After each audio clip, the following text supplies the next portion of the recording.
All right, looks like we are live. Oh my God! It's been a while since my boy Tim Smith and I have done a live video, and I'm excited about this. It's super cool. Yeah, it took me a little longer than usual. I was having some StreamYard issues, count issues. I don't know what's going on in life, but we're gonna have my boy Tim Smith on, the OG from Canada, Vancouver, Canada. I got to get my invite leak out. Hold on. Let me invite. Copy, paste. Boom. All right, Tim, it's in the live chat. Woo.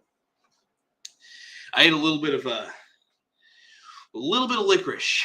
Try not to go too overboard with that. It's gonna kick my ass one of these days. But yeah, if you have any trouble hearing me, please let me know. But yeah.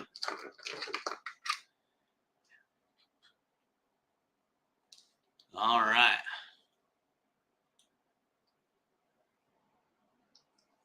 This is exciting. This is exciting. Yes, yes, yes. Yes. Oh my God.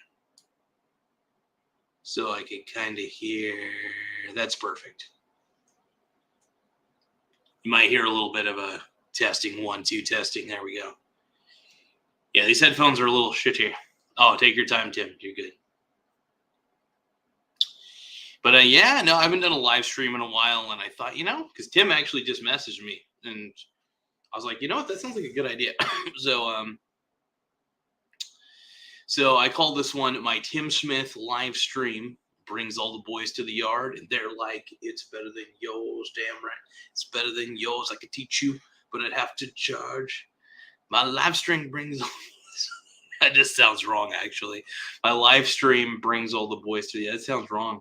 It just sounds wrong. But this is Michael Garza's show, The Musical. This is better than Disney, the musical. This is better than all that trash, man. All that trash you've been feeding yourself, because we got Tim coming on in a few moments. Give him about 30 seconds, maybe a minute. I think he's preparing the webcam. Let's see here.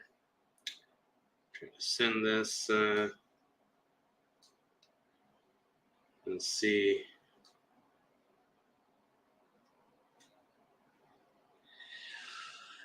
All right.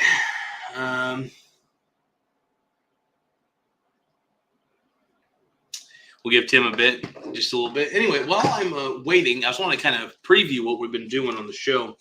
A lot of the things we've been trying, a little experimental, doing a lot of stuff. My obsession with the 50-50 covered call ETFs, that's a big deal, blah, blah, blah. Anyway. Oh, Tim's on. Okay, cool, sweet. There he is. Add him to the stream. Tim, what's up? What's going on? Oh, just I've been scheduling things on YouTube. I decided to be organized for once, and so I have a little scheduler right here. Boom. So so basically, it's just a way for me to schedule in different time frames. Like I'll schedule from like 10 a.m. to. So it's basically, how I upload 1 million short videos.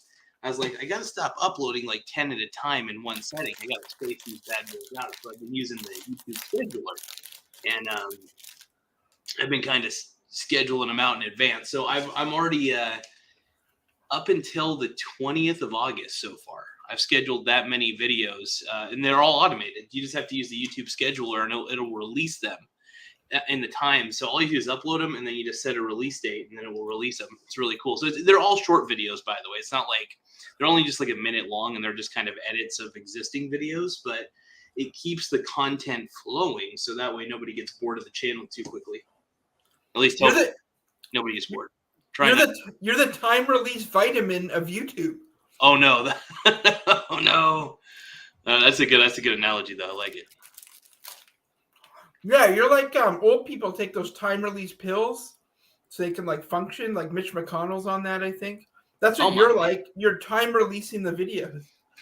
It is cool though. It's really convenient. I thought about it and I was like, wait a minute. Like, let's say I wanted to take a small hiatus from doing YouTube stuff.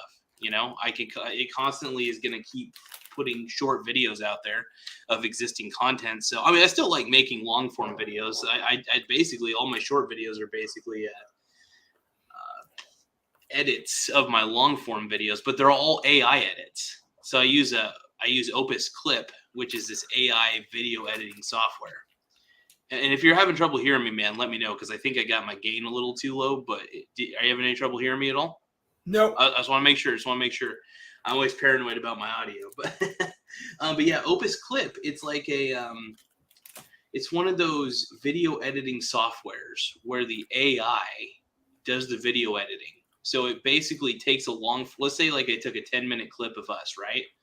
And I tell the AI basically, hey, I want you to create 30 to 0 to 60-second clips from that time range. So let's say we got a 10-minute video of just you and I shooting the shit on video, right? Well, it's also going to put captions, by the way. It's going to put little captions for what we're saying. It's crazy that it has that level of speech detection. And then it'll pump out like 12 or 13 videos off of a 13-minute clip, of a 10-minute clip. And I'm sorry, I'm losing my train of thought a little bit, sorry.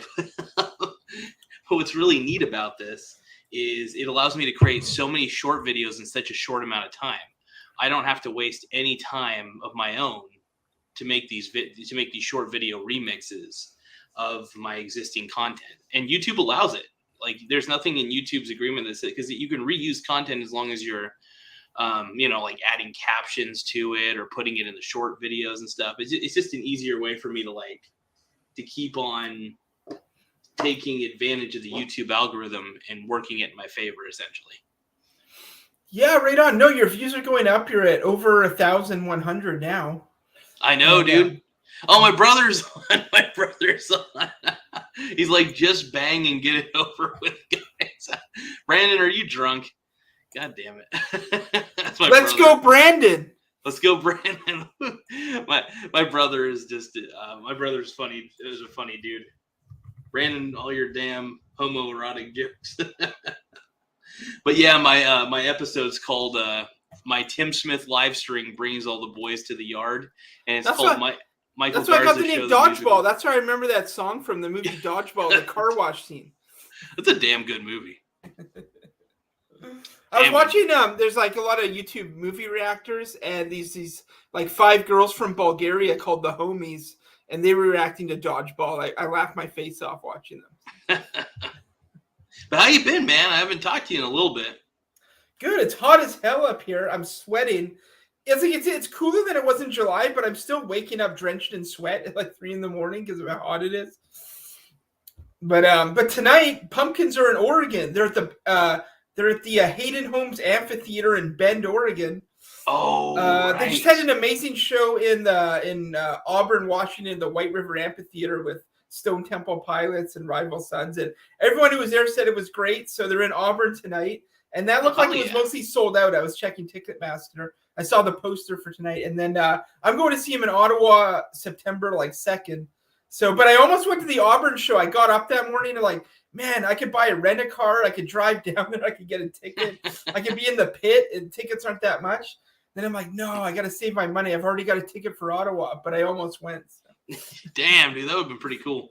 That would have been cool because I love the amphitheater down there in Bend, man. We went to see what's his nuts, Jack Black and Kyle Gass, and we also got to see Puddles. Puddles was pretty sexy. My brother is saying, I'm just gonna quote my brother. He's like, "Let's go, Brandon." He's also saying, "I'll subscribe to your guys' OnlyFans."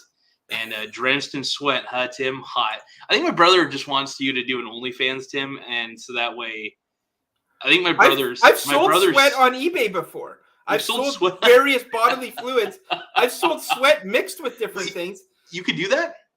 You can sell anything. There's that Rogan had that woman on one time. She was like a humiliatrix. She was like selling her poo and pee to people on the internet, and she's getting thousands of dollars. I sell my sweat because I don't want to rip anyone off. Like, my pee's not that great. I don't need a lot of vitamins. It's not that interesting. Can you sell, this is going to sound a little crazy, but can you sell semen on the internet? Like, if I look on eBay and be like, hey, I got a jar of my cum. It's in cryo freezing. No, you can sell like a finger. Sometimes people need an extra finger. You don't know what people need. So just sell it all. If you need my finger, I'll give it to you. That's all I'm saying. Well, you don't have to. You don't have to go that far, my man, unless it's already dismembered. Then go for it. But oh my goodness, it's wild, man. That is wild. Yeah, here's my beer of the night: pineapple habanero sour. That sounds like there's habanero in there. Yeah, it's spicy and it's pineapple. That's the thing about Canada. We don't have the best gravy. Our mac and cheese isn't that good. Our fried chicken is weak, but the beer is out of control. They just keep hitting us with new beers. Oh my goodness. My brother's saying disgusting beer. I'm disappointed. Well, here, you know what? Let me join you on that because I have. Yeah, but your brother only drinks Bud Light. Like, that's not my problem. Yeah, my brother's a Bud Light boy. I could hold on. I'm gonna get a beer real quick and join you on this one. Hold on.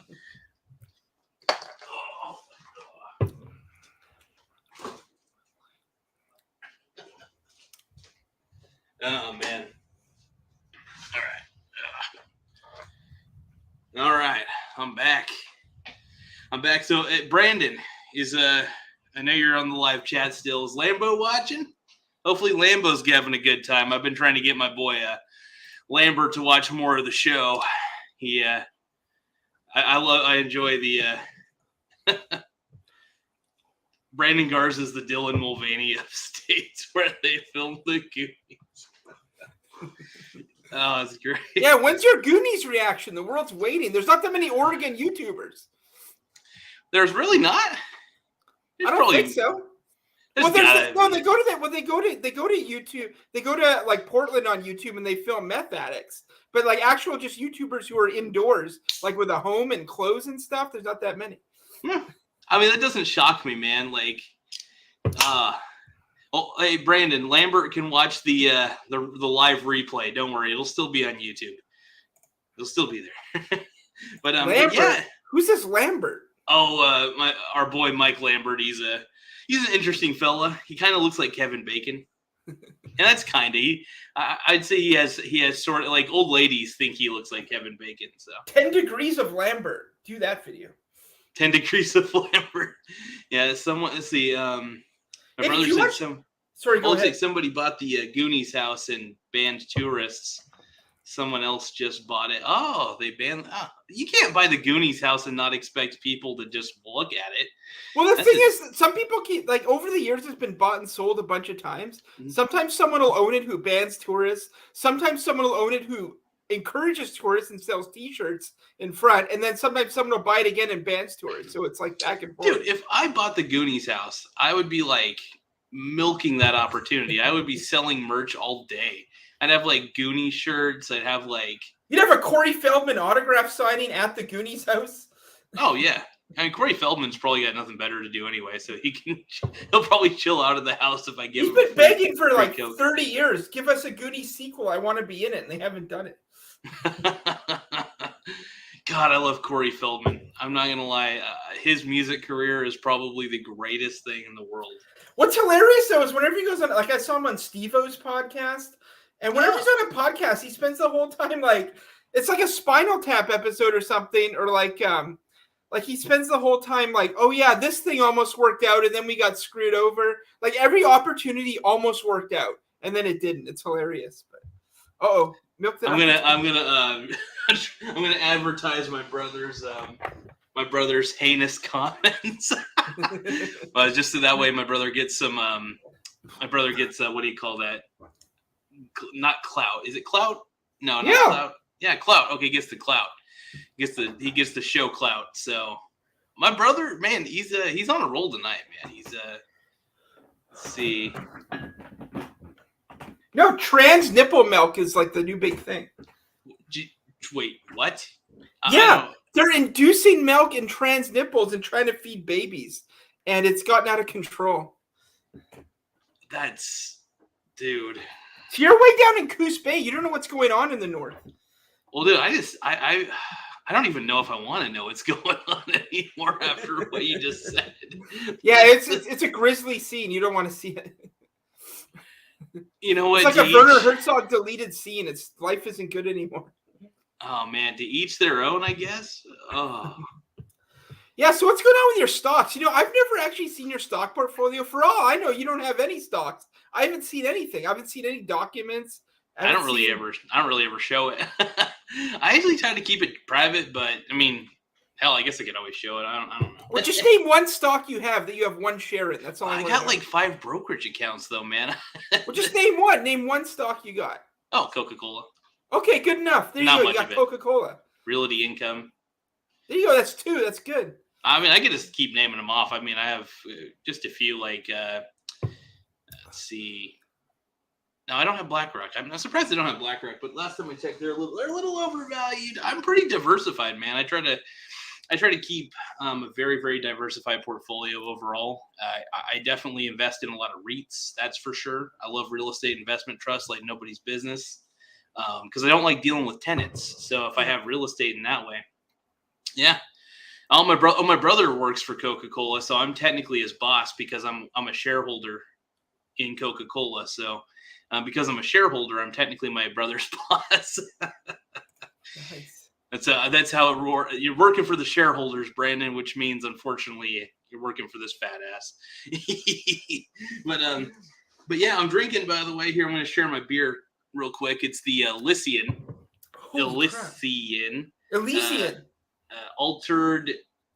Altered Contact. I don't know. Isn't that a Sega game from 1989? The artwork looks like it's from a Sega game. Man, Brandon, have you ever tried? I think Brandon's tried this before. Elysian Altered Contact. Does this look familiar? I had some IPAs sitting in the old fridge, and I was like, let's try these. I haven't had them in a while. All right, my room was getting too dark, so I put on a DVD or a Blu-ray because you couldn't see my face, and I needed the screen to have some light. So the first thing I grabbed was the Carrie remake with Chloe Grace Moretz from like 2013 or something, which I'm getting rid of. I'm giving it to someone, but that's why I had it out in a pile. But I saw it in the theaters at the time, and it wasn't a great movie, but the music was kind of good, and Chloe Grace Moretz was cool. Do you remember Chloe Grace Moretz? She was Hit Girl in Kick-Ass. Yeah, Kick-Ass is pretty awesome. She was what the hell was she in? She was in Let Me In, that vampire movie. Did you see that? That was a good movie. The vampire movie? Which one? Yeah, Let Me In. No, I never saw that. 2015 or something. She was amazing in that. There's a lot of movies I haven't seen. I like movies to a degree, but I'm not really much of a movie buff. I do enjoy hearing about movies, though, so always feel free to talk about movies because I enjoy hearing about them. But my brother said it's called Elysian. That's not true. Elysian? That's not Elysian. It's Elysian, not Elysian. Why is there an S? Elysian. It's Elysian. It's Elysian. Look at that. It's an ancient Greek word. That was their Elysian. Brandon, where the hell are you getting Elysian? Yeah, in ancient Greece, after you die, you go to the Elysian fields. Yeah, I was gonna say. Brandon, get your facts straight. Fake news. Brandon's CNN. He's fake news. But fake news, boys. I mean, maybe Brandon's right. I have no idea. Here's the thing, though. A lot of hipsters, hipsters take English lit courses, so they know how to spell and pronounce stuff. Yeah, I don't know. Maybe they do pronounce it Elysian, however they decide. I don't know. It's still badass, though. I like the. It kind of looks freaky, though. The artwork on here, it kind of looks like. I'm trying. It looks like he's becoming part of the Borg or something like that. Kind of looks like the inside of a Borg. Look at that. It's altered. It looks like you're inside of a Borg cube or something. I don't know. Freaks me out. Okay, you're from Oregon. Okay, the Pumpkins released their Bend, Oregon poster for tonight. I should have you rate it. Bring it up. Yeah, let me bring it up. Oh yeah. Put it up. This is their. Let me tell you, this is let me know if this is an Oregon poster or not. Let's see.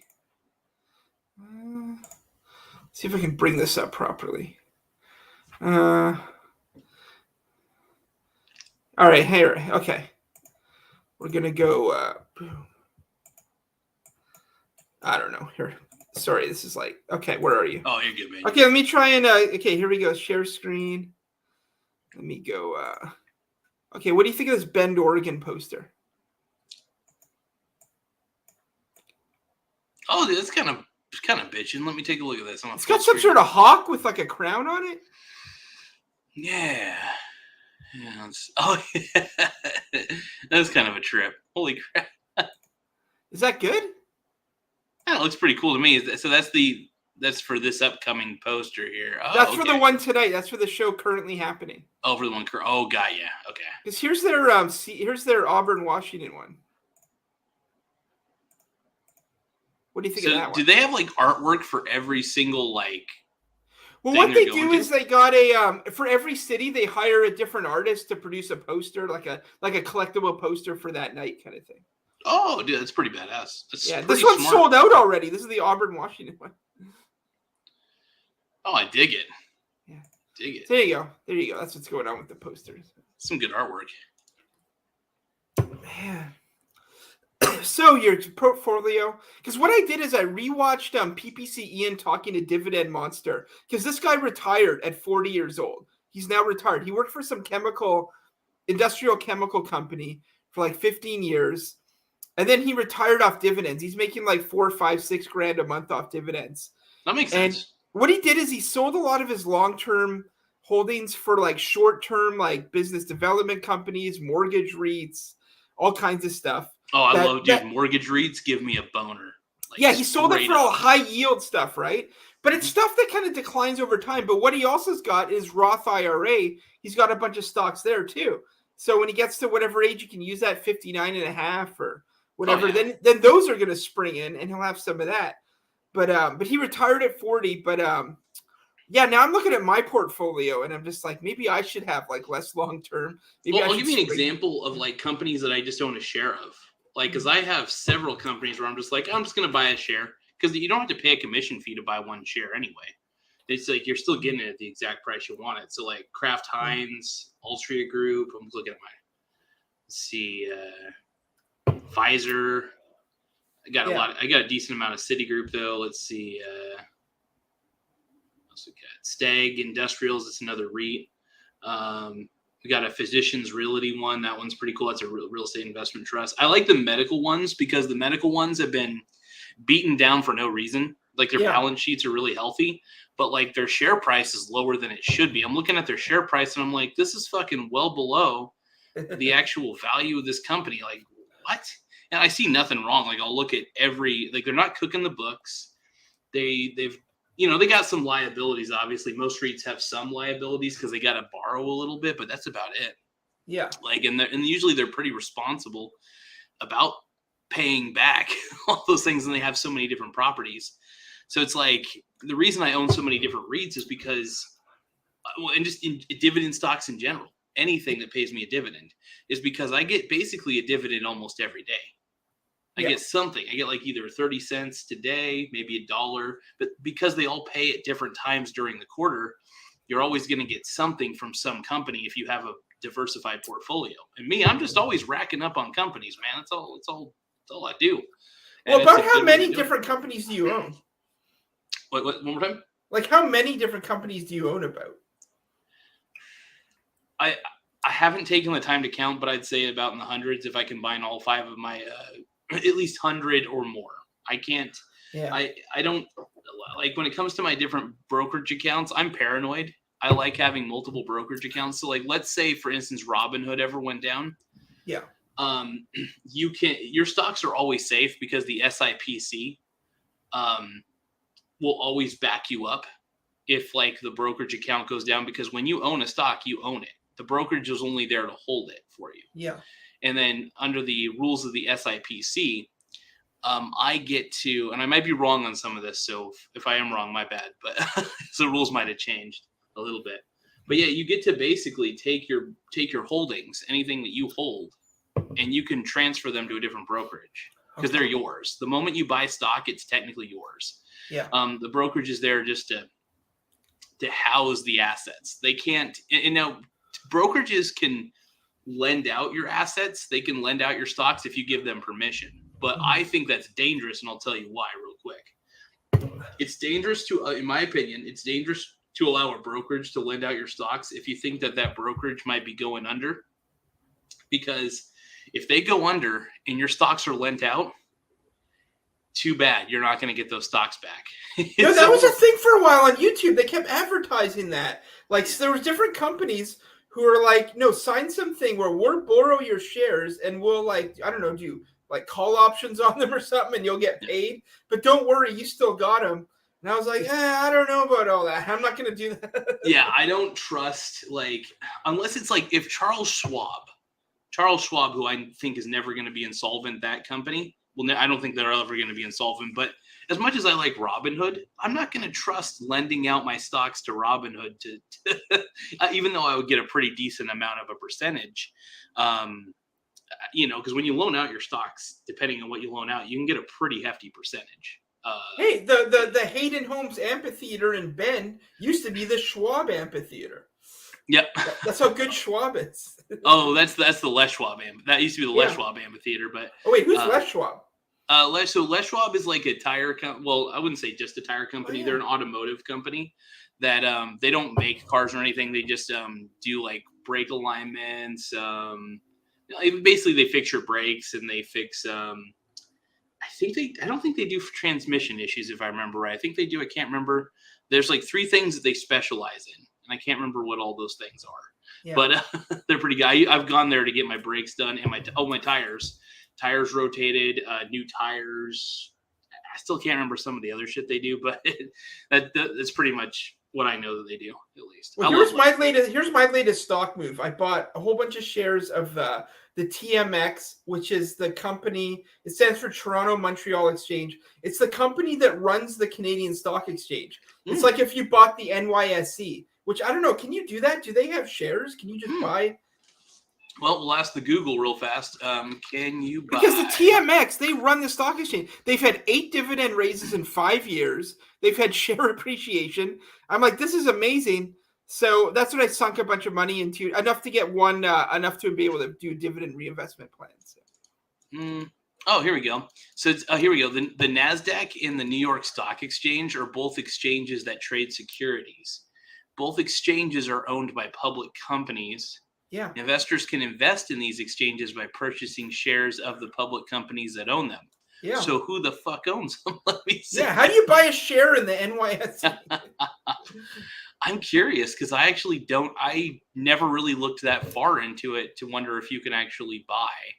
It's kind of like an index fund because you're technically like they get fees from like all these listings and they provide information. So I'm just like, it's kind of like an index fund, but it's one company, but it's going to follow the stock exchange because the fees are going to go up. So. Yeah. Let me see here because I'm reading through this real quick, but what the hell are the companies? Let's see. This article's pissing me off. Let's see. Yeah. It's still not really elaborating what companies they are exactly. How do you find their shares? What's their symbol? Well, I know the NYSC is just the NYSC as far as I know, but I know you could. Oh wait, the NASDAQ. You could buy the NASDAQ on like the actual NASDAQ company. I think the NASDAQ is just the NASDAQ. What's their symbol? I think it's just. Let me see here. I'm looking it up. Let's see, NASDAQ. Buy a piece of that bastard. Oh, that's just NDAQ is the NASDAQ. That NASDAQ is the actual company that owns the NASDAQ exchange. And then oh, it's like an amazing stock, and it's down right now. It's like $49. It was up to $70 before. It's got a dividend yield. It's actually kind of a safe investment, in my opinion. I mean, like it's never going away. In fact, even though the dividend sucks ass, that's still not the biggest deal. Oh, you know what? They cut their dividend a lot. It was at 60 cents, and they cut it to 20 cents. Now it's because they're down 18% on the year, and then they're down. Oh, they've been up in the last 5 years, 62.31%. So in the long term, I think like stocks like the NASDAQ are a good investment because they make a lot of money through, I think, a lot of their trading fee, a lot of their fees and stuff. I mean, they're a big company that makes a lot of money, obviously. And as far as the New York Stock Exchange goes, though, I don't know what. I think it just might be NYSC. Maybe that's the symbol to buy it. Maybe that is the company name, is the NYSC. No, maybe not.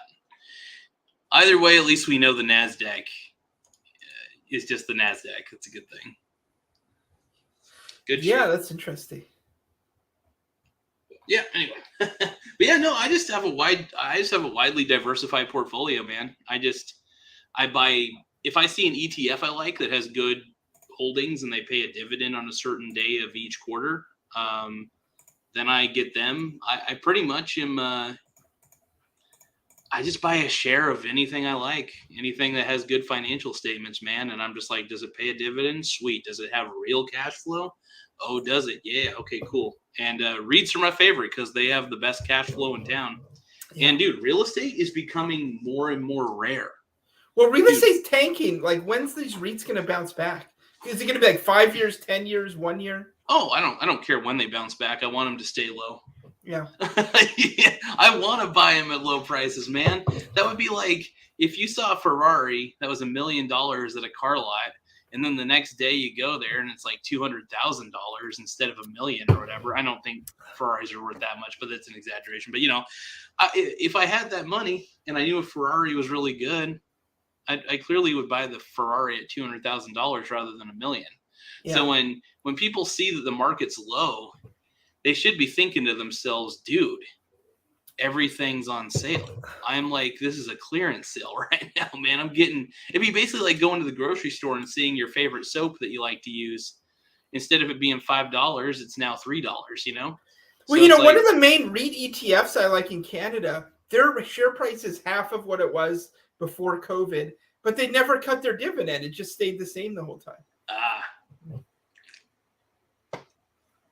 Well, so something, but there's something weird going on where like no one's cut their dividend. So I guess the rents are still the same, but everyone sold their shares, which cut the prices in half.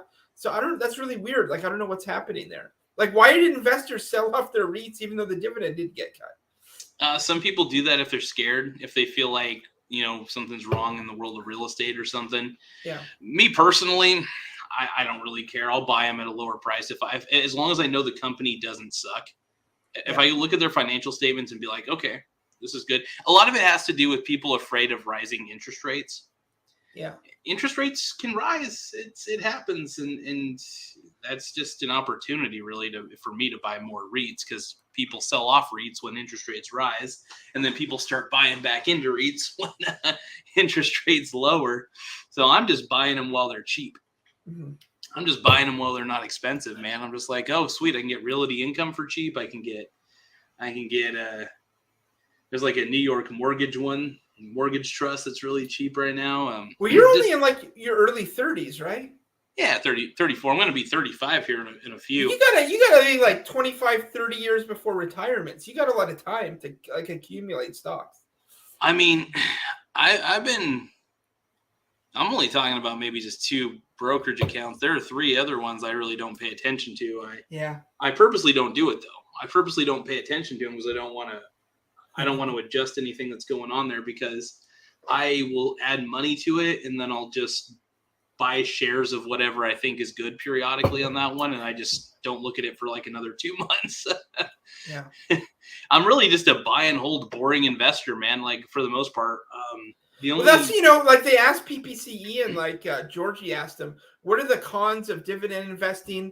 Number one, he's like, because people don't do it because it's like it's considered boring. You just buy and hold, and you're not making deals, you're not like making big trades. So a lot of people aren't interested. Like most of the people I talk to don't want to invest at all because they're like, how is this going to get me rich really quick? And I'm like, I don't think it is.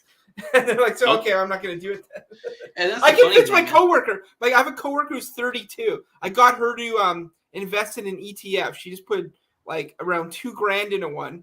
I'm like, do you realize if you never put in another dime into this ETF and you just have it, she's got it on a dividend reinvestment, it'll add up to extra $200 or $300 by retirement at least. And I'm like, that's all you had to do, and you just wait 30 years. Oh yeah. Every month, $200 or $300 shows up in retirement.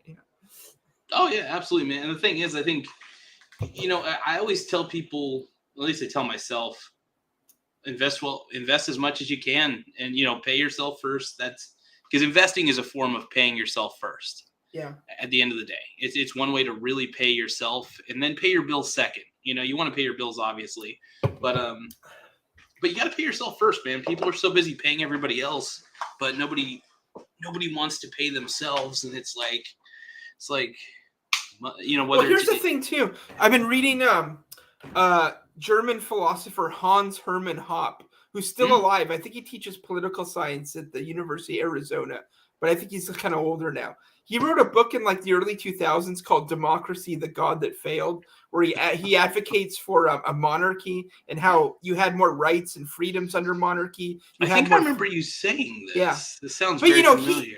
He goes so deep that he's like, it's the foundation of civilization itself, that what he calls time preference. A high time preference means that you want to, whatever you get in, money, food, whatever, you want to spend it right away. It's basically there's no delayed gratification. There's no saving. There's anything. And then he calls a low time preference. That's where you invest in things for the future. Like if you're you might invest in new technologies. It helps your company. You can make more products. You might store your food, or maybe stocks is one. But he calls it high time preference, low time. He's like, low time preference is the foundation of civilization, because then you can create more abundance, and then you start having a division of labor. And then, basically you can create more things is what it is. And then there's more abundance for everyone. So it's like the foundation of civilization itself is investing and not spending everything right away, according to Hans Hermann Hoppe. That's interesting, actually.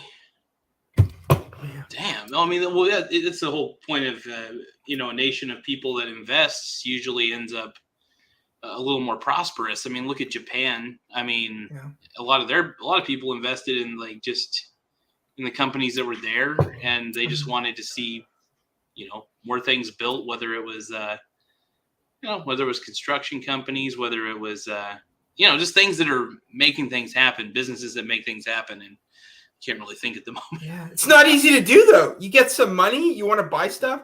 I almost bought a $400 poster on eBay, but I stopped myself. I'm like, no, I don't need this poster. This autograph doesn't matter. I don't need the autograph poster. Well, and I'm just but it's easy because there's so much to buy now. There's so much to spend money on. Yeah, and that's the thing, man.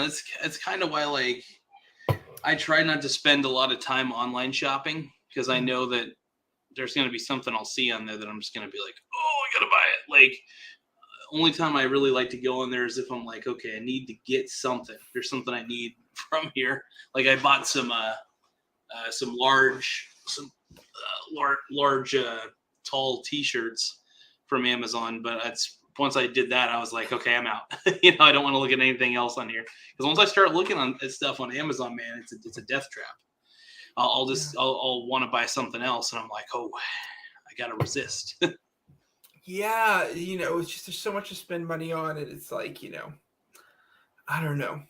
It's just, too much temptation, man. Too much temptation out there. But yeah, you gotta just treat it like a game, Like I used to play Age of Empires. Remember that game? Yeah.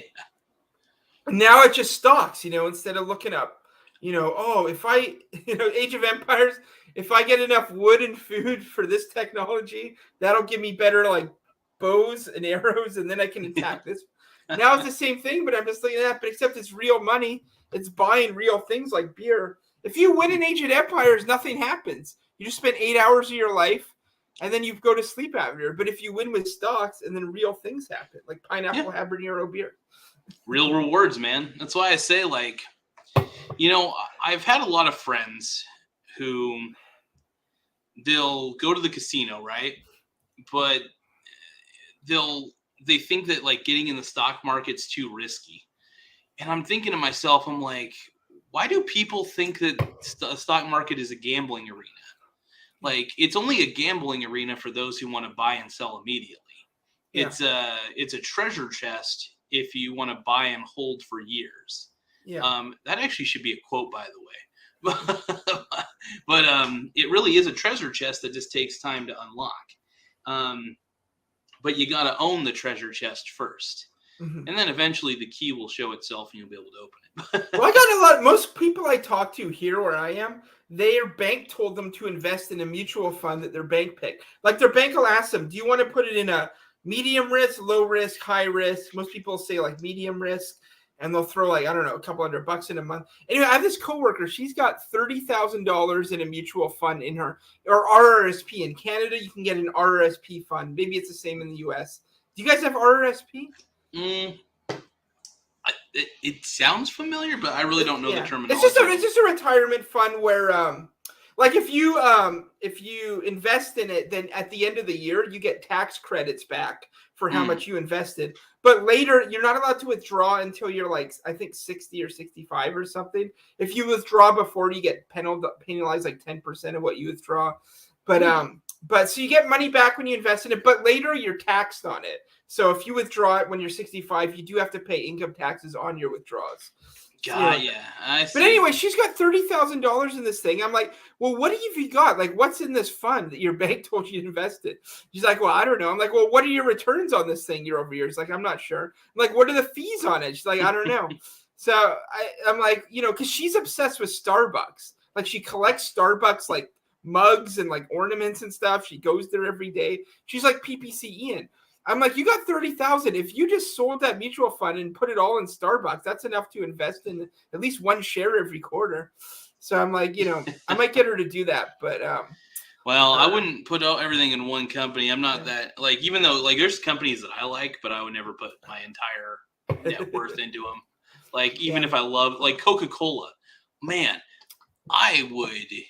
There's a part of me that would put like half of my net worth in it because I love the company itself. But like, I'd rather be diversified. I just prefer it that way. And I think because there's plenty of decent companies out there. I would say that there's companies out there that kind of fall along the lines of mediocrity. Yeah. They have cash flows, but they don't really grow that much. They're just there. They hold their value, and their value appreciates because of inflation, which is why stocks are the ultimate inflation-proof asset. I'd say even over real estate. I think even over real estate. I think the problem with real estate, they have these booms and busts. Like, oh, there's a mortgage meltdown, everything goes to zero, and then there's a boom again, and then there's another bust, and I can't even figure out like what is like right now. All our real estate's down, even though rents are at record highs. Like, I don't know what the hell's going on. So, I mean, if a real estate crash happens, like if like for instance, like if REITs get sold off, I'm going to be so happy because that means I could buy more REITs, man, at good prices. I'm really only buying them for the dividends. Like, I don't ever intend on selling them anyway.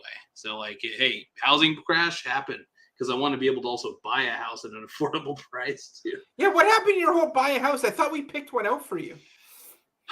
It's one of those situations where like my dad was going to, I don't know. He basically changed his mind last minute about selling it to me. It was really stupid. I honestly think he didn't think I would be able to get pre-approved for a mortgage. And then when I actually did get pre-approved for one, he was like, oh shit, I got to be on my word. He's like, I don't think you should live in it. It's not a good idea because I don't think it's structurally stable. And I'm like, it's like, you son of a bitch. It's like, you should have your dad on the show. Have like a Zoom therapy session on here. Yeah. No, I love my dad. I care about him, but he has, I'll just say this right now. He has not been very supportive of anything I've done. That's about it. Like even though a lot of the stuff I've done, I've been very accomplished in, he just, I don't know. He just doesn't think highly of me, and it's very frustrating. So I got a problem with that. But no, I've hashed it out with him. I've talked to him about it, and I'm like, and it happens. I mean, it could be a worse situation. I don't know. I've learned that the best thing I could do is just be richer than him, be wealthier than him, and it's already working out in my favor. So the person who will have the last laugh probably won't be me because I'm still depressed. So, but no, I don't know. It's just one of those things where I'm just like, I just want to get rich as shit. That's about it.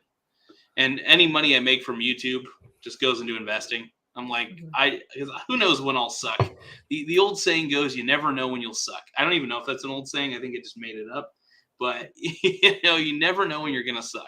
So you might as well invest now, so that way your investments will pay for your fat ass.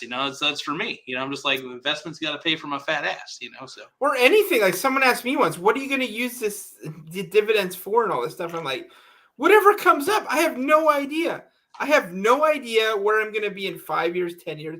Am I going to have the same job? Is this job going to go away? I'm going to have a different job. Am I going to get hit in the head with a meteor and I can't function? I have no idea. Anything can happen. You get hit by a car. You can't move your fingers anymore, so I can't type. So I don't know, but it's all better if you've got more money. So I might as well just put the money away, Yeah, my dividends basically pay for my bills. I mean, I don't use them to pay for my bills. I usually just reinvest my dividends. Yeah. But like, let's say I got desperate, got a major cut in hours, right? Yeah. I still got these dividends to back my ass up as supplemental income. So like, there's plenty of advantages, especially under crazy circumstances in life. Like if I had to work part-time, I could.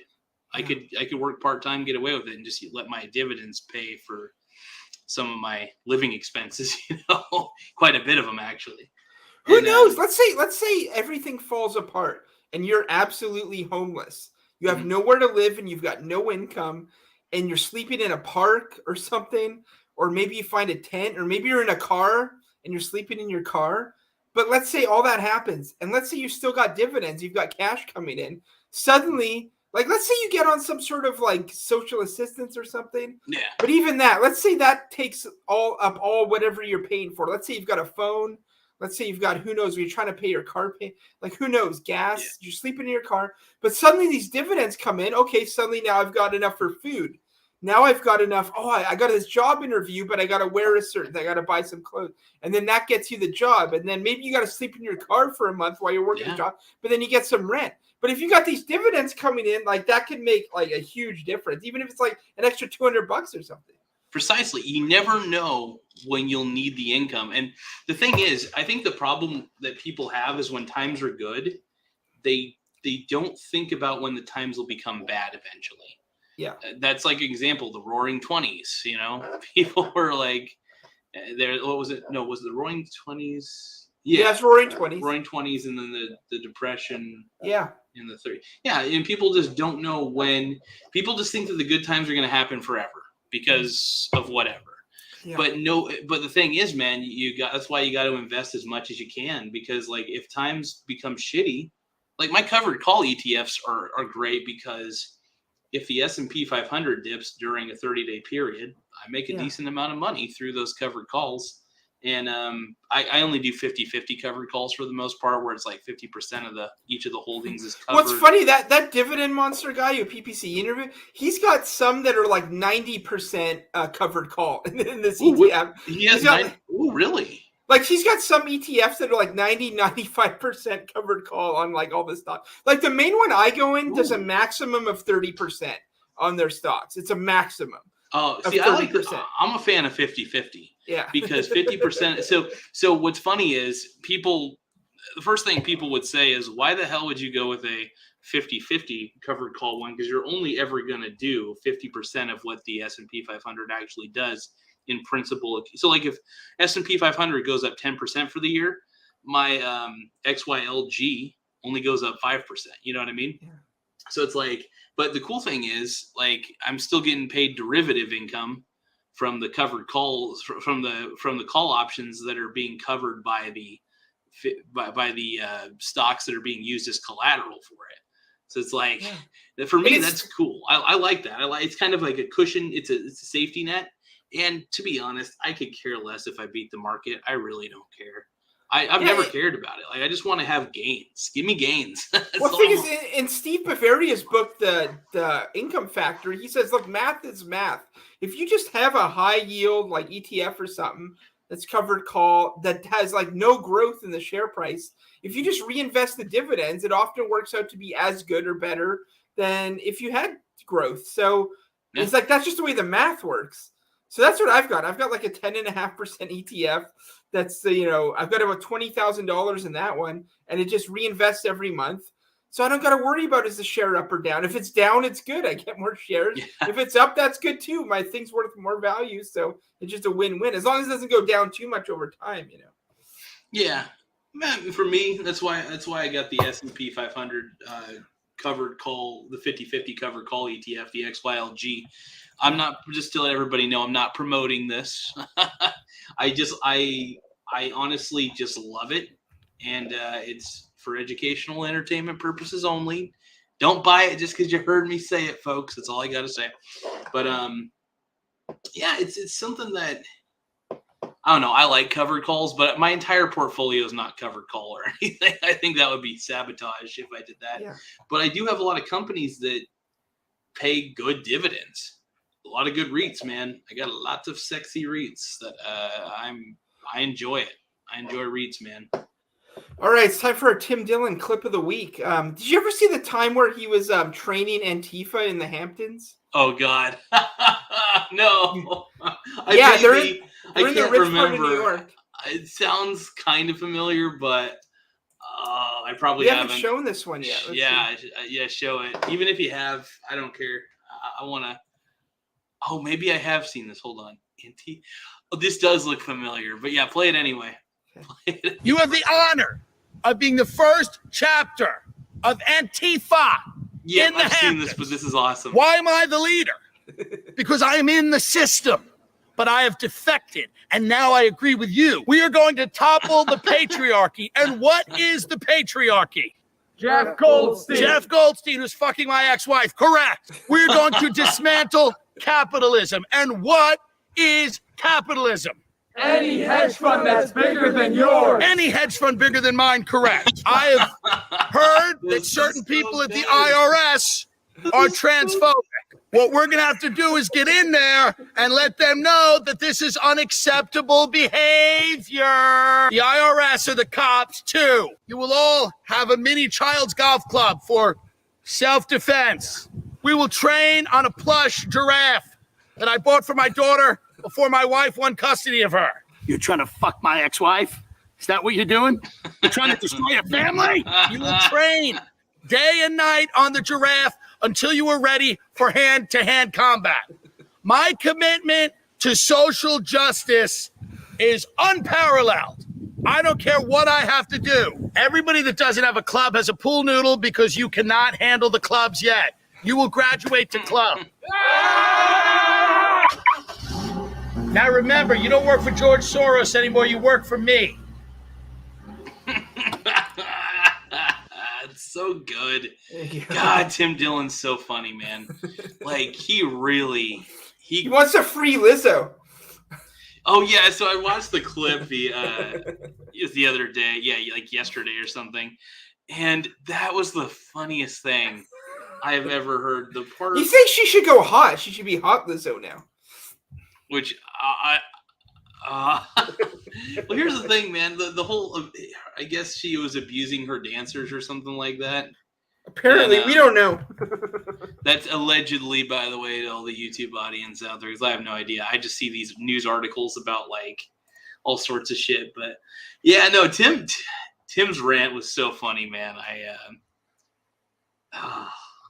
So good. Anything he touches, man, turns to. He's been doing a lot of Lizzo updates lately. Have you noticed that? He's been doing like a ton of Lizzo updates, like just tons of them. Like. Yeah, he loves Lizzo. He's obsessed with Lizzo, man. I think he wants to be Lizzo. I think he legitimately wants to be the new Lizzo. Yeah, I don't know what happened with her, but that was a time bomb waiting to happen. You know what I think happened? Like, I think he was right when he said, because her backup dancers kind of look like her. And I think they looked at her and said, wait a minute, why is she getting paid way more money than us? We're like the same person. And you know what? Like, you know how Taylor Swift just gave everyone on her crew like an extra $100,000 for her tour? Oh, yeah, because it's like they're doing more work than she is, technically. Yeah, and I think these women looked at Lizzo and like, how come, we didn't get paid as much as we thought we would from their tour? Because she was doing stadiums too. And I think they just like, you know what? Screw that. We want more money. Dude, do you think Taylor Swift was doing that on purpose to like to create a bridge between, because like think about it, that's actually kind of the ultimate move to sabotage any of your competition. Think about it. So well, if Lizzo doesn't get sued, I don't know that Taylor Swift hands out $100,000 to everyone. So I secretly think that Taylor Swift is kind of evil. Like, I think I don't know. I don't trust her. I don't think like her. She's got a couple catchy songs, but they're written by like 10 different writers, producers. It's she's just kind of empty, you know? My theory about T Swift is that she is a serial datist. She dates all these men, breaks up with them a week or 2 seconds later, one or the other, and then she'll write like a sad breakup song or something, and just like I just feel like it's well. First off, maybe the dudes that so like, you know, the old saying, like if you get in a relationship and the girl breaks up with you or whatever, right? Yeah. Or whoever breaks up with you, right? You know, maybe it's not your fault. Maybe you both weren't compatible, or maybe like, what's the word? Like, what am I trying to think of? So like, I'll give you an example. Like, you date somebody, it doesn't work out, blah, blah, blah, you break up, right? And then it's like, okay, maybe I was the problem, maybe they were the problem, maybe we were both the problem, right? Yeah. But then you keep getting into relationships, and then the breakups keep happening, and you happen to be at the center of all the breakups. Eventually, you have to come to the conclusion it's not the guys who are at fault. It's not or it might not even be the girls that are at fault. If you're constantly getting into breakups, the constant in every single breakup has to be you, right? So Taylor Swift is breaking up with dudes, or they're breaking up with her. She's got to write a song called "I Am the Problem." Seriously, I really do believe that, you know, the old saying, "Fool me once, shame on you. Fool me twice, shame on me," or whatever. And fool me. But it's hard. It's hard to think it, because how much is she worth? Like a few $1 billion or something? Yeah. Yeah. The thing is, it's like, you know how, you know, they say like during the Big Bang or in a black hole, all laws of physics like break down. It's like when you're at that level of money, it's like, who knows what a relationship even is? It's how do you even how do you date someone? Like, how do you have a normal life? Like, who knows? So I don't really judge billionaires the same way I would like regular people. Like, I think you're basically correct. It's just, it's hard to say at that level, like what, you know, but plus, you know, who knows if she's even breaking up for anyone. She's got to come up with something for a song, you know? Yeah. It's like Adele had that one hit. Adele broke up with someone and had a big hit, became a big star. It's like, you know, like these are dramatic, like theater kid people who just need stuff to talk about, who are, you know, generally grew up kind of wealthy anyway. So they don't really have that much going on. So I don't know. Let's say I had a breakup. I don't know. We'll write about that. They don't really have a lot of stuff to write about, you know? Yeah. I've just always been suspect of Taylor Swift, to be honest. Like, her songs are kind of catchy. Like she's a great artist. Like a Walmart commercial is sometimes catchy, you know? Like that. And that, I respect that, but that's about it. You know, there's not much else going on there. Well, I just think her as a person, like, okay, so for example, I think she's a very talented artist, but her as a person, like, I can separate the art from the artist. I'll give you an example. Michael Jackson. Yeah. Great artist. He shouldn't have been hanging out with kids in private like that. This is creepy, you know. But yeah, you know what I mean? Like, it's, you know, I can respect somebody's work as an artist, and I have the ability to separate the art from the artist, because usually most artists of any kind, whether they're actors, musicians, usually got a few screws loose about them. So okay, that's fair. But it's just like, I just feel like I just don't have a lot of sympathy or empathy for Taylor Swift in her breakup songs. Like, they're catchy. I don't even know if I've heard her breakup songs. I've heard "Shake It Off." Yeah, I don't know what else I've heard. I think it's about the haters like me. I think "Shake It Off" was meant for the haters like myself, because I really actually think her music's pretty good. Her music's actually kind of decent, really good. I mean, her pop songs are fun. Are they as fun as like Katy Perry's? No. Are they as fun as Gwen Stefani's? No. Are they as fun as like whoever's? No. But they're fun. There's nothing wrong with them.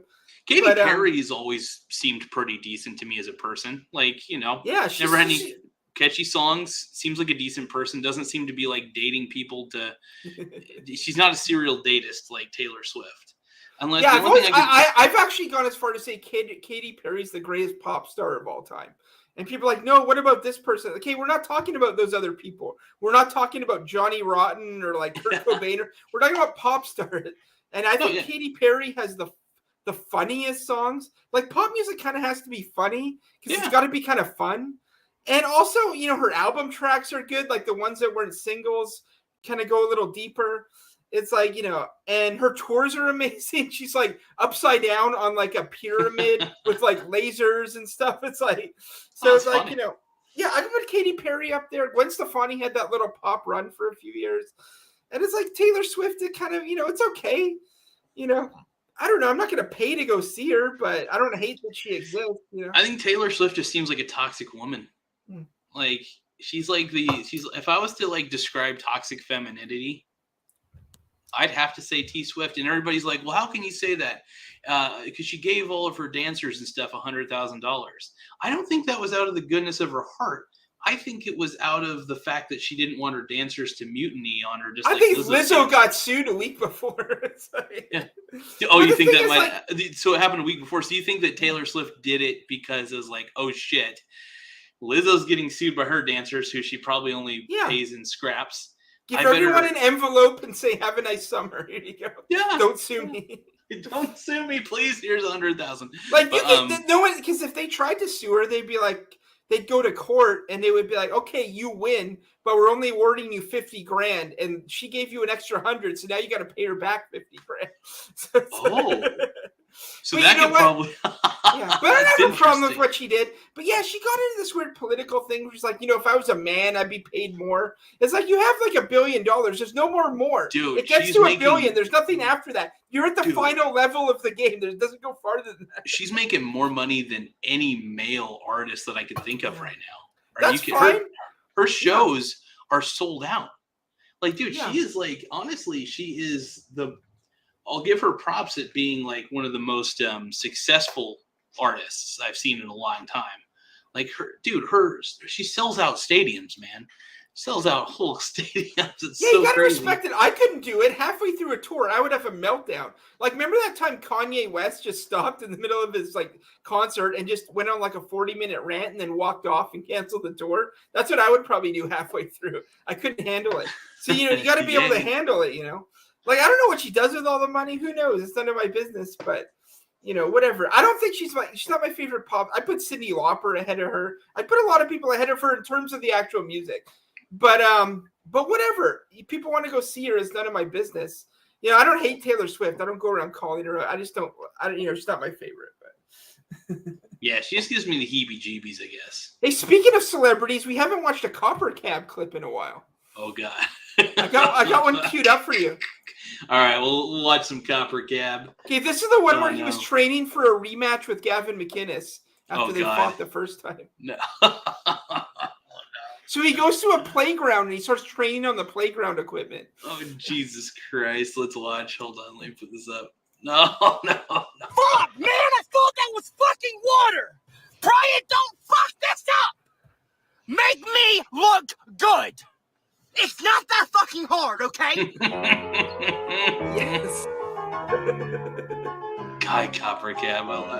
It's so funny. From time to time, I just forget Copper Cab exists. And then I'm like, oh, yeah, Copper Cab exists. Shit. Get that gingerbread. Gingerbread.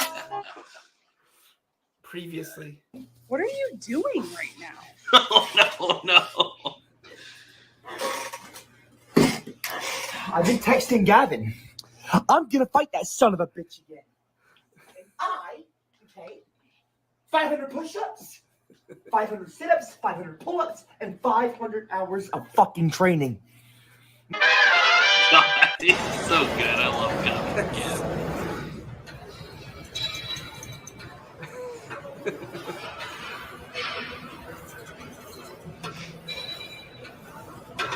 £90. That's not bad. Oh shit. Man, dude, he got pretty buff for the Gavin McInnes fight, though. He was looking pretty good. Go Copper Cab.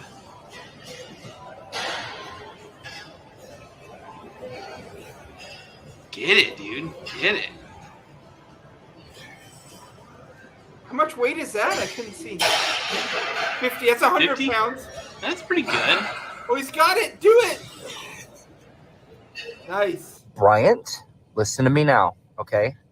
I have gotten a hold of a censored.tv subscription. I have been able to watch the shit you are posting, okay, on that fucking dumbass Netflix ripoff. You are misrepresenting me! And I don't fucking appreciate it! Okay? Quit. This is exactly why I stopped posting, okay? I stopped sending you moments with Meemaw. I'm not going to have you making fun of my Meemaw like you make fun of me. I'm not fucking stupid, okay? I'm wiser than you. You understand? Okay, this isn't the first show that I've done. I was on TV, okay? I am on TV. Reruns, okay? Hollywood Hillbillies, ever heard of it? I have a television series on TV, not this shitty fucking internet website, okay? I'm a big fish. This is a small fucking pond, and you're just one of the dumb little koi fish swimming around in it, okay? You're not going to fool me anymore. So, yeah. From now on, I want you to listen to my directions. I'm going to direct, and I'm going to be doing the commentary. Not your stupid ass fucking text at the bottom of the screen! Now, Aubrey. Oh, here we go. I love his sister. Ask me why we're at a park today instead of the gym. Why are we at a park today instead of the gym? Do it again. Just ask me again. But can you sound a little enthusiastic? Michael, why are we at the park today instead of the gym?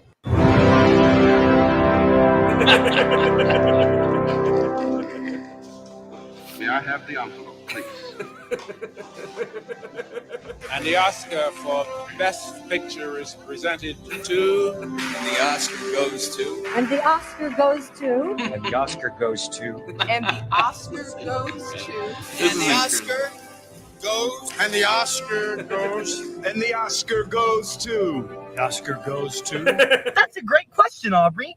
The reason we're at a park today is because, as you know, I've been working out to beat Gavin's ass again! And I realized that, I can have all the muscle in the world, like I did at the last fight with him, but if I can't go the distance, You it's not guys gonna will fucking have matter. not. Because Gavin, he's going to cheat no matter what, right? We all know that Gavin's a stupid-ass fucking cheater. I'm sure his wife knows, too. Listen, I'm going to outlast this old sack of shit!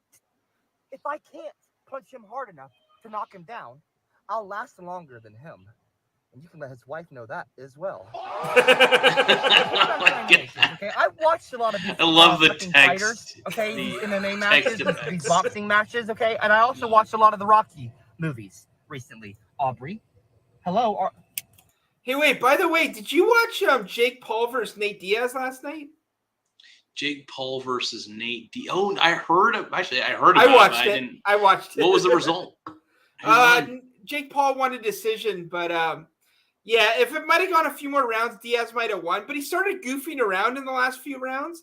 Like, he started walking away from him and doing stuff. But Jake Paul was gassing out. Diaz, like the Diaz brothers, they run marathons and stuff like that, right? So he had a lot of gas. But anyway, he didn't have quite enough offense. But how the hell did Jake Paul win? I thought Nate Diaz was like a freak of nature, man. I thought he was but it's boxing. They were boxing. So now because he's UFC, isn't he? Yeah, but they're supposed to fight MMA now for $10 million or something. So that'll be Jake Paul's first MMA fight. So we'll see what happens. Yeah, man. MMA's Are you here? Yeah. a little crazier. I've been watching a lot of the fights, okay? And I realized that a good fighter can go the distance. It's not always about how hard you get hit. It's about how hard you can get hit. It's not about how hard you get hit. It's about how hard you can get hit and still get back up and still keep going. So I've got to literally drop the weights so that I can drop the weight, because my weight was keeping me from winning in a way. Even though I did fucking win because he cheated and therefore he lost. I'm going to do more cardio and build up my endurance. Okay? That's why I'm here. Okay. So let's get to it. Here we go. Why are you wearing sandals? What? Why are you wearing sandals? I don't know, Aubrey. Maybe because it's fucking hot outside. It doesn't seem like the best footwear for working out. Why don't you just like not question my methods, okay? I'm sorry. I'm pretty sure I'm the one who's fighting. If I don't want to wear shoes, I'm not going to wear shoes. Okay. Do you see people in the fucking MMA matches wearing shoes? No, they're barefooted. At least I'm wearing something underneath. Fucking dumbass bugs. At least I'm wearing something underneath my feet. And Copper Cab is so intense. I love it. So... here we go.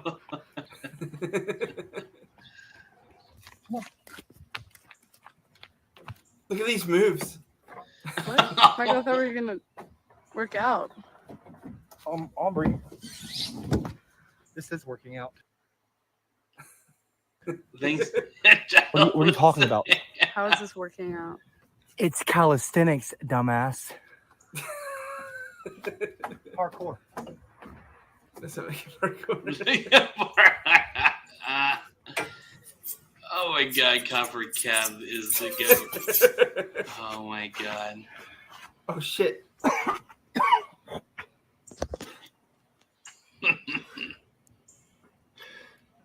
This is working out.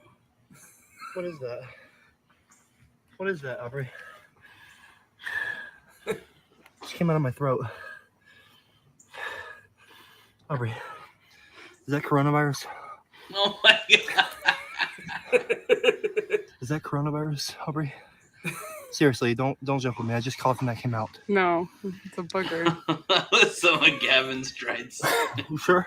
Yeah. Jesus Christ. I'm sweating so much.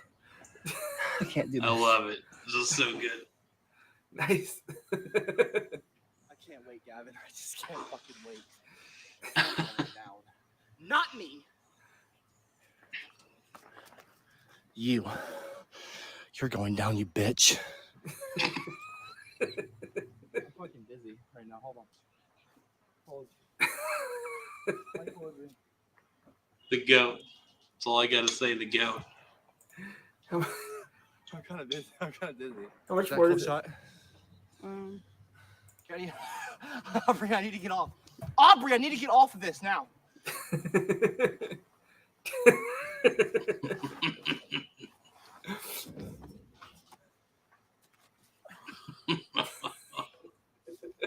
Well, help me up, then.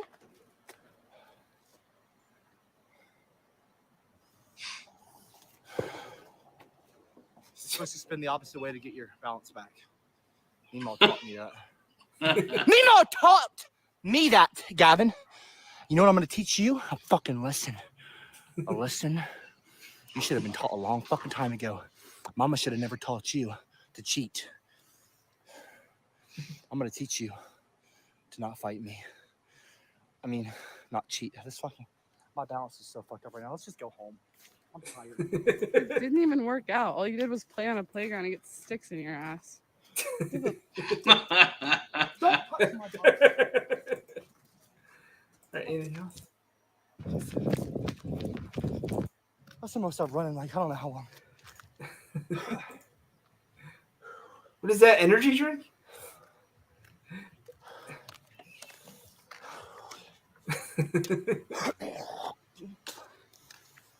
I'm gonna have to. I don't know. I think I need a treadmill.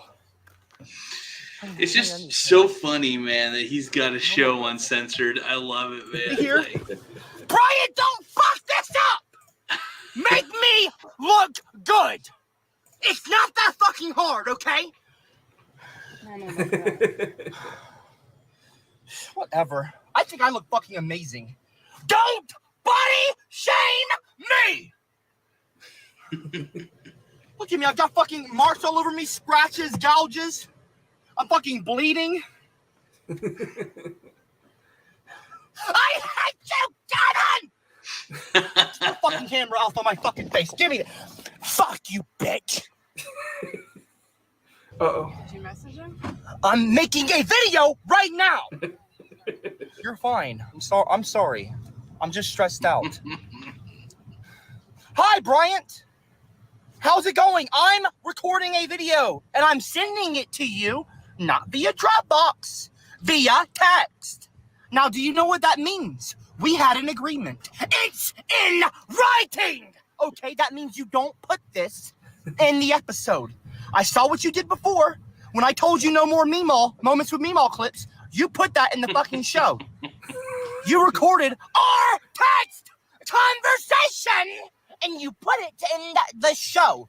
That's not allowed. Dumbass! Okay, you agreed. I can sue you.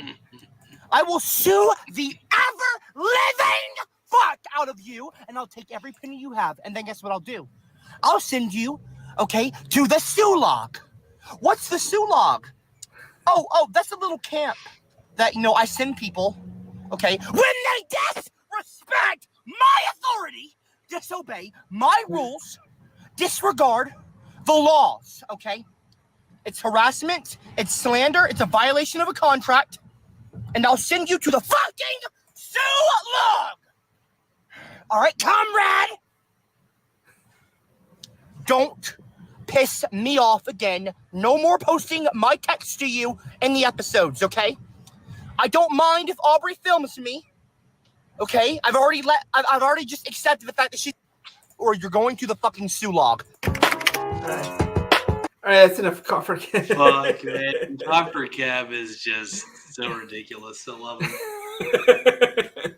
So goddamn ridiculous, man. Yeah, I don't know what he's been up to lately. I think he tweets once in a while, but he's kind of been out of the public a bit. So. Oh man, we need more copper cab on the internets, man. That's all I gotta say. We gotta get more of my boy out there, man. Yeah, I thought he had I don't know. Let me see what his last thing was. He last posted a year ago on YouTube. I think doesn't he post pretty much on censored.tv, or is he still with Censored? Or no, he hasn't posted on Censored for years. He kind of left there. Oh, my man. That's funny though. Copper Cap's too good. He might be doing other things. I bet he's made enough money to where he's just I bet he's secretly, probably invests just like I do. That's Copper Cap's the man. That's all I gotta say. Let's see. He posted an hour ago on Twitter. Oh, maybe he's just on Twitter all day. He might just be hanging out on Twitter. Yeah, he posted some weird song. Yeah, he's been posting on Twitter every once in a while. He was in Hawaii in July apparently. So. My man, dude, my man. Well, man, I gotta let you go. I'm gonna try to be going to bed kind of early tonight, not super duper early, but I actually gotta go up because I got tomorrow off. But I gotta our kitty, our little Billy kitty. He's not doing too well at the moment, so oh my God. I'm gonna be going out to Lakeside, making sure, see how he's doing. We may have to take him in to get put down. We're not too sure yet. I'm just gonna. Hopefully that's not happening. Well, it's not gonna happen tomorrow or anything. It may happen on Tuesday though. But yeah. He's such a sweet cat. It just sucks because the last 5 years of his life have been great, have been incredible. But he was basically a rescue cat. He was abused by the owners who had him, kicked him around. They had done so many. It's tough to even talk about because he's such a kind soul. He's such a kind little cat, man. And and it's just most of his life was a struggle. He got kicked around. He had issues with his spine because of it. He can't walk very well. He was just an abused cat, and then luckily my girlfriend rescued him out of a very bad situation, and she has been an angel in this cat's life, and I can't even speak enough about it, man. I'm glad his last 5 years have been incredible, but it's just such a shame that that he had to go through. And it's so funny because he acts like a kitten, because he was pretty much nearly almost like a feral cat. Didn't trust human beings at all. I don't blame him. And he basically acts like he's 18 years old at this point, man. And he acts like such a little kitten, and it's so cute because he didn't really get to experience what it was like to have a somewhat relaxed environment. And it was always, he just had to deal with so much. And that's why it's been tough for me, because it's I know this cat's backstory. been around this cat for the last 3 years, and yeah, so I haven't been dealing with that very well. I just wish he could have just a little more time, to just still enjoy his life. But we're just trying to give him his best final days possible that we can. Anyway, sorry to unload all that in just one setting, but yeah, he's just a sweet cat. He's a very kind little cat. Right on. But anyway, though, man, yeah, I guess I was gonna get up early and try to go out to Lakeside for a bit and just go out there because my girlfriend's not working tomorrow either, so I wanted to make sure I was out there early. And I think later I'm probably gonna play some basketball or something like that, and blah blah blah. But yeah, we don't got much going on in Canada. The Blue Jays got some guy named Schneider who's played like 2 games and has like 10 RBIs and a couple home runs. I don't know if you've seen that, but he's like a rookie. He was drafted in the final round. It's a round that doesn't even exist anymore in the draft. It was like the 26th round or something. 26 rounds? Yeah, for MLB. And then NBA's not quite. NBA's in the summer, so not much going on there. Yeah. What else? Hockey. Canada won a tournament in Europe. It's like they have the summer tournament for junior players, and Canada beat the Czech Republic in the gold medal game. I watched that the other day. Oh, dude, baller. And other than that, there's not much going on. There's a UFC and Pumpkins on tour. They're going I think they're in Wheatland, California next, which I almost meant to. The last time I was in the U.S., I went to like Sacramento, which is just south of Wheatland. Wheatland's just a bunch of farms. It's north of Sacramento, but they got an amphitheater out there where they do concerts. But yeah, did I ever tell you about that?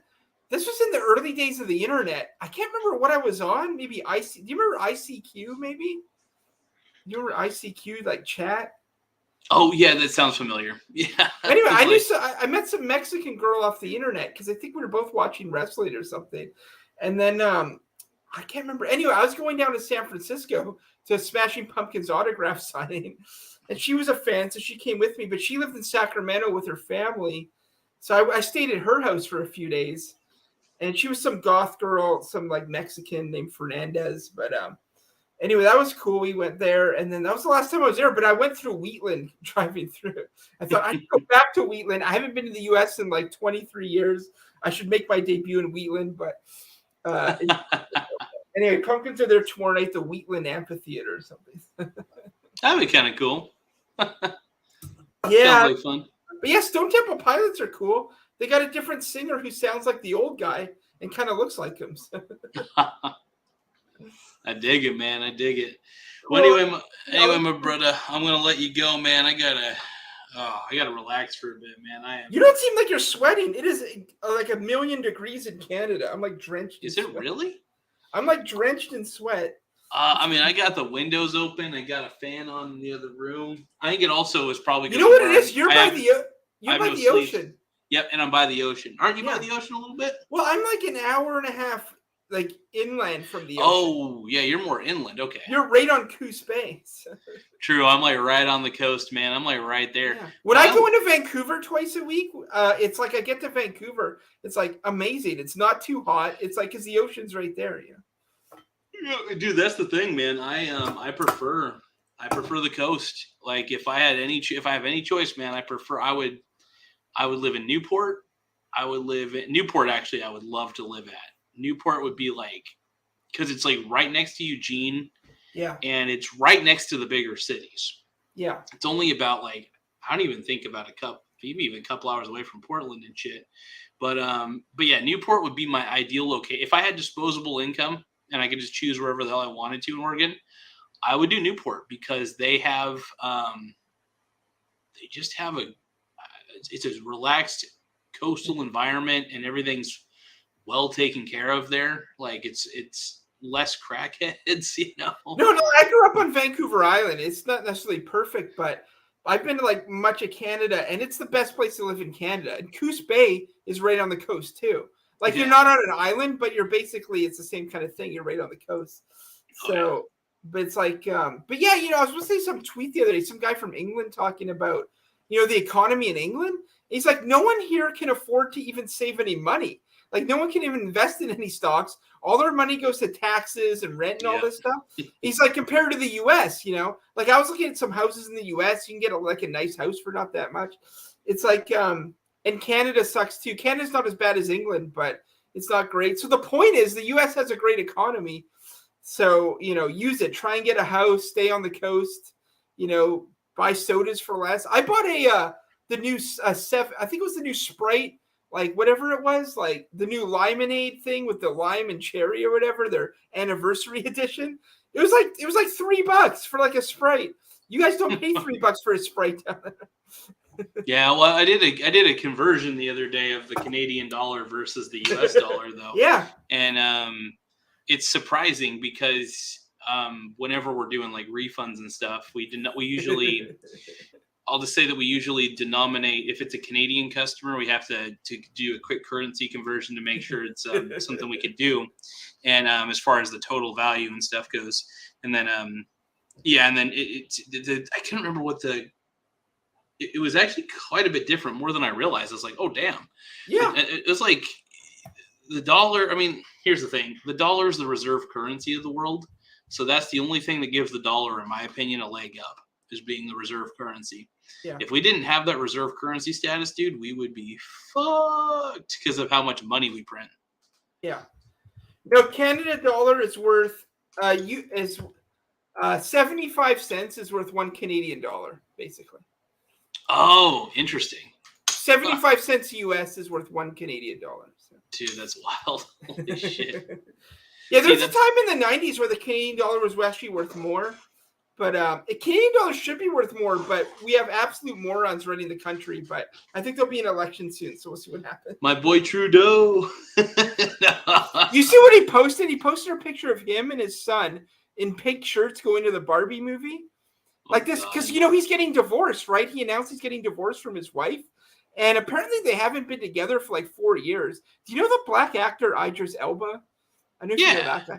Well, apparently, like when they went to England during COVID, like the Trudeau family, his wife got COVID. And the only other person who got COVID in their inner circle was Idris Elba, who they were hanging out with. So I think his wife might have had an affair with Idris Elba. But anyway, they're back, and it's like, yeah, now they're getting divorced. They haven't lived together in years. And now he's saying, oh, we just want privacy. But then he's posting a picture of him and his son going to Barbie, and they're wearing pink shirts. And so who knows what's going on with that? I think Trudeau, I don't want to go dive into it too much, but I didn't know Trudeau even liked ladies.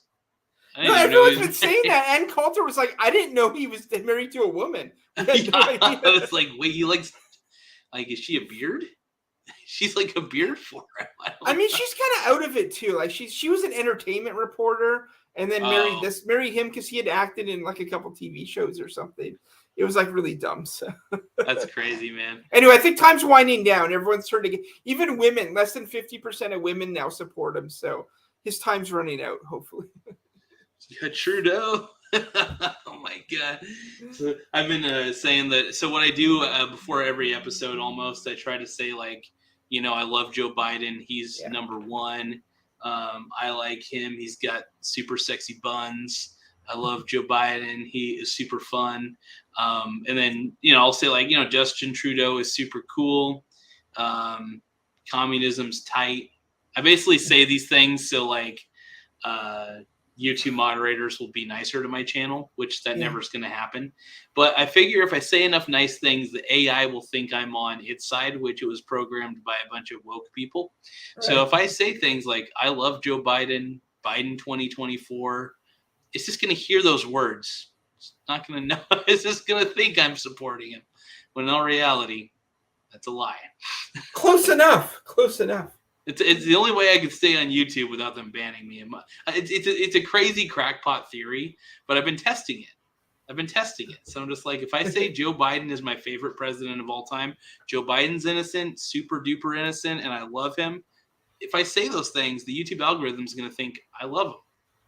And then it'll be nicer to my channel. Hopefully. Well, I'm not on YouTube for that much anymore, like PPC Ian, maybe Michael Malice, but I'm looking at Rumble lately. My favorite show on Rumble is this guy named Gordon Flowers. He does one of those predator catcher things. Oh, okay. But he's obsessed. Like he does like a couple a week, and he'll talk to like the predator like 2 hours, and then his thing is to like tell he keeps fist bumping the predator and be like, "Oh, that's cool. We're just here to talk to you." But meanwhile, he's called the police. But sometimes it takes him like an hour or two to show up. So then when the police show up, he's like, "What the hell? Who the hell called the police?" And then he backs away, and then the police arrest whoever. But oh my god! But he's had some wild ones lately. But yeah, and Brandon Flowers or Gordon Flowers isn't his real name. He has like some Jewish name or something. But he's like a big guy. He looks like kind of like Roethlisberger, like a football player. Oh, I love it, man. Yeah, I can't remember sure. It's like Predator or something, Predator Catcher or something. But his name's Gordon Flowers. But that's what I go to Rumble for. But otherwise, yeah, Rumble's wild. You know, it's got some wild stuff on it. That's crazy. But when YouTube finally collapses, which it might, it's like, you know, good thing you're already on Rumble. So I am glad I'm on Rumble, but I only have like 25 followers on there. I need to start posting more content is what it all boils down to. Yeah. I need to start taking my videos from YouTube, downloading them. Well, the thing is, all the stuff you can't see on YouTube, you can see on Rumble. So you can have a different kind of channel on Rumble. You just say a bunch of stuff, and you're not going to get banned there. Could actually do something like that. Plus, you and we could do a live stream on Rumble. Well, except for it would be pretty tough because I don't know if StreamYard has Rumble enabled on it. Hold on. You know what I could do though? You know what I could do is I could take our live streams that we do from the YouTube channel. That still defeats the purpose because there are things that you can't say on YouTube. Damn it. Hold on. Let me think about this real quick. No, you got to schedule. You got to make a big splash on Rumble. Like schedule like an interview with Gordon Flowers or something. Like have him on there and just like get some hits right off the bat. Yeah, it'd be nice to move. As Rumble, I haven't been on Rumble in a little bit. Have they improved their user interface by chance? Is it a little more user friendly? I don't know. It seems okay to me. I don't know. You just press play and stuff plays. So. Yeah. It seems like they're going more towards the YouTube style format, which is really nice, where it's just like see a video, it tries to hook you up with some videos and stuff. So I think they signed that Dana White slap show where people slap each other. Oh, I haven't watched it that much, so. That's the one that Gavin says is like basically idiocracy, that we're in idiocracy because this exists. I almost went to Gavin's End Racism tour. You know, they're on that big comedy tour. Oh god. But because they got a show in Baltimore. Is that with Cumia? Is that with Anthony Cumia, Josh Denny, Carl Spilati. Because Josh Denny and Carl Spilati have a show Uncensored called the Big Time Sports City Sports Show, where they talk about sports. So I love it. Yeah, Cumia's there and a few other people, and Ryan's there. He does impressions. But I was going to go to the one in Baltimore because a couple days later was like the Pumpkins concert in Long Island, so I was going to do a double thing. But I'm like, this is going to cost a ton of money. I'm going to be in Baltimore. I'll probably get kidnapped and murdered. I'm just like, screw it. I'll stay up here for now before I'm ready for like something like the US. Good shit, man. But I could have gone to that guy. You know that guy who used to come into your channel as someone else? You know that guy? Oh, yeah, I love him. He's a cool kid. Yeah, he's in Baltimore. I could have met up with that guy or something, but... I think he's like 15 though. I think that would have been illegal for me to meet up with him. Oh, back in the day? No, now. How old is that guy? Because he's now like 21 or 22 or something. I think he might be 20. Okay. Yeah, he looks pretty young though. But yeah, he said he's about like 20, 21. That's the thing. I'd get there and I'd like, oh, it said you were 21, and Brandon Flowers would be there to catch me or something. Like, no, this guy's like 15 years old. Like, look at the chat logs, bro. Yeah. I'm like, we just wanted to talk about economics. Man, I'm sorry it's so hot out there, man. Do you at least got a little bit of AC or anything like that, or? I don't know. No, because my my landlord / roommate, whatever she is, took off for like 2 weeks to go visit some family. So I don't really like turning the AC on because I don't like to use the power because I'm cheap, but she always has it on. So maybe I'll turn it on. But it's funny because that Barbie movie came out. She's got a whole collection of Barbie stuff from the 50s, like costumes and like all kinds, like little like doll, like the outfits and everything. So she's trying to sell all that stuff now. So at 1:00 today, I had to be home because someone was coming to look at her collection while she's gone. But then she decided not to sell it because she's like, I'm going to price it out a lot more because I think I can get more for it. But she's got like an original eBay. She's got an original 1950s Barbie carrying case. She's got a bunch of the dolls. a bunch of the outfits because Barbie's huge right now because of that movie. People are looking to buy the stuff. So I'm like, now's the time to sell it. Barbie Hammer happens. Sell it. You know what's crazy is I think I have a Barbie Hot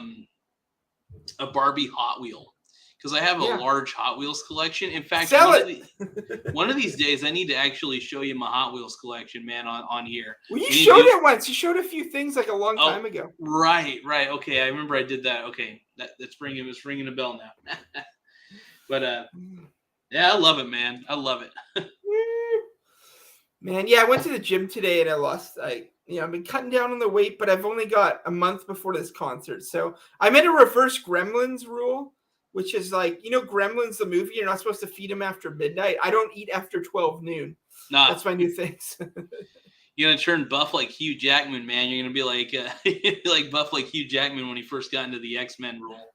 Because I guess supposedly they had to, he was like really scrawny though. Yeah. And he like had to beef up and they had to push back some of the shoots of him being shirtless. Because any of the shirtless ones, he was like still kind of scrawny and it wasn't believable. So he had to actually get really, really buff. So they're like, hey, you're basically living at the gym at this point. You're going to eat what we tell you to eat. No, I bet you they hired like 5 of the best trainers in the world to just be around him 24 hours a day. Oh yeah. It's like, all right, we need squats, we need push-ups. Yeah, get this shit off the list.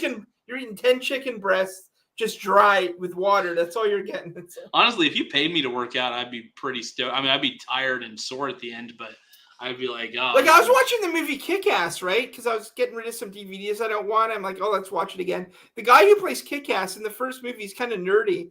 In the second movie, like they obviously he looks like Arnold Schwarzenegger when he takes his outfit off. It's like, okay, they must have hired 10 trainers for this guy. Yeah. And like, it's so funny. But. Cool, man. All right, Coos Bay. I'll let you know next time I'm there. I'm working on after I get done this Ottawa trip. I'm thinking about a U.S. trip. So I'm thinking like Coos Bay. We'll see what happens, but I'll come down there. We'll get some crab. You got a lot of restaurants. There's going to be crab and shrimp and stuff going on. Oh yeah, there's plenty. I mean, I would say there's a decent amount of seafood joints around here. There's not as many as you'd think, though. That's the weirdest part, man. The population's kind of small. You can only support so many restaurants here. Yeah. Actually, now that I think about it, we have generally a sizable amount of restaurants now that I think about it here in Coos Bay.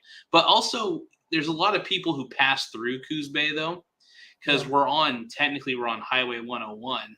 Yeah. So, like, when you're crossing through Coos Bay, I mean, if you're crossing from coast to coast, man, it's like...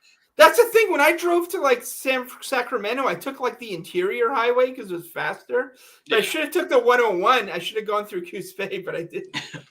Technically, though, my family, when I went, like I was there in the 80s, we drove down to like Mexico. I'm pretty sure we took that. So I probably went through Coos Bay. Oh, yeah. I bet you did, man. Yeah. I bet you did. I love it. All right, man. I'll let you go. I'm going to drink a little bit more of this stuff and a little more of this Elysian stuff, and artwork freaks me out still. It looks like I'm inside of a board cube. Oh my god! But anyway, the only thing I'll say is I bought our shopping center up here had like a special on like points or whatever. So I bought a case of non-alcoholic Coors beer, and it was really good. It tasted pretty much like beer. There was no like weird non-alcoholic aftertaste. Like there was like a little bit, but not much. Non-alcoholic Coors, huh? I'll have to check that out. Yeah, it was Coors Edge is what it is. It's non-alcoholic, but it tasted, if you just want to taste some beer and don't want to get drunk, and it's only 40 calories like a can, and it's like 0 sugar. It's like 1 gram of sugar or something. It sounds sexy as hell. I like it. Oh my god. That's my non-alcoholic beer of the week. I dig it, man. I'm gonna, what I'm gonna be doing though with my Opus Clip AI thing. I'm gonna be taking parts of this live video and be turning them into short videos. So yeah, turn it into a Tim Dillon reaction and a Copper Cab reaction. That'd be interesting. Reactions where the money is. Everyone's doing reactions now. Yeah, it is. I don't know. I think you have to be kind of a bigger channel, though, to get more views. Because I've done some reaction videos. Do a Goonies reaction. The world needs it.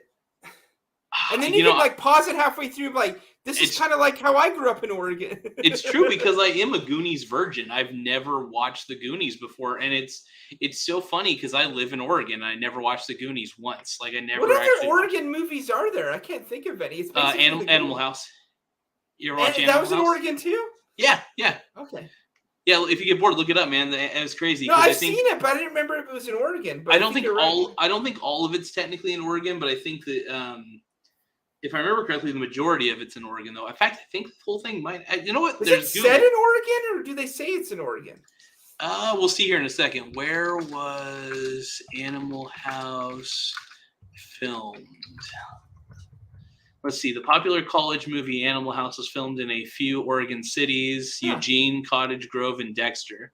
The campus used for Faber College was the real college campus of the University of Oregon. That's awesome. Yes, I guess it was all in Oregon. Yeah, but it says it's supposed to be Faber College, which is a fake college. So it really could be anywhere. Whereas in Goonies, it's actually in Oregon. Oh, like they actually say it's in Oregon. Yeah, they say we're in Astoria, Oregon. Oh, right. Okay, I see what you're saying. Oh, okay. Yeah, I have no idea because I guess that's right. They're pretending in Animal House that they're in some other. And then after you watch it, then you try and go to the Goonies house, take a live cam, and you're like, they said we can't go to the Goonies house, it's blocked, but I try and go there. Let's see if we can get in. Now you're doubling your views. You're multiplying your views off this Goonies thing. Oh, that would work. That would work. So I'm actually thinking about making an extender for my phone camera. So I was gonna get I was gonna try to put a shoulder pad. I was gonna modify a shoulder pad, put it on my shoulder, and then I was gonna hook up like an extender to. I was gonna like super glue a little extender for my phone. Or put on this shoulder pad, and then have it right off of my shoulder, so I could constantly be in selfie mode without ever having to touch my phone. Yeah, it's a 5-hour drive from Coos Bay to Astoria. So after you watch the Goonies, you do a road trip vlog up to Astoria because you want to see the actual Goonies sites, and because you're an Oregonian, and you're gonna get you could get 100,000 hits. I don't doubt it. I don't doubt that at all. Actually, that's cool. That's actually Talk really about your good love. idea. You listen to Corey Feldman's music in the car on the way up. You recorded that, and now you're getting 200,000 hits. Ascension, Millennium. Yes. Ascension.